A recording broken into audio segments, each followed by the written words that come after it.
जय माता दी। आज থেকে নবরাত্রি শুরু হলো আর আজকেই ছিল কলশ স্থাপনা। মা দুর্গা কিন্তু আমাদের গ্রহদোষ নিবারণও করে, তাই নবরাত্রির সময় ওনার কলসে যেই সব জিনিস আমরা রাখি প্রত্যেকটা জিনিসের একটা আলাদা সিগনিফিকেন্স আছে। আজকে চলো সেটাই ডিসকাস করি। সবার প্রথমে কলশ স্থাপনার জন্য একটা মাটির পাত্রতে অল্প একটু মাটি ছড়িয়ে তার মধ্যে আমরা জব পুঁতি।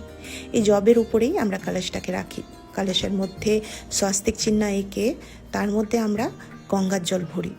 সূর্যের জন্য গুড়, শুক্রর জন্য চাল, বৃহস্পতির জন্য হলুদ, বুধের জন্য ইলাইচি, শনির জন্য লবঙ্গ, রাহুর জন্য জব, মঙ্গলের জন্য মুসুর ডাল, চন্দ্রমার জন্য ঘি, কেতুর জন্য সাদা কালো তিল, সুপুরি, কয়েন আর আমের পল্লব একটা রাখা হয়। একটা কালাবা বাঁধা হয় আর একটা ছোট পাত্রতে চাল রেখে তার উপরে আমরা নারকেলটাকে বসাই।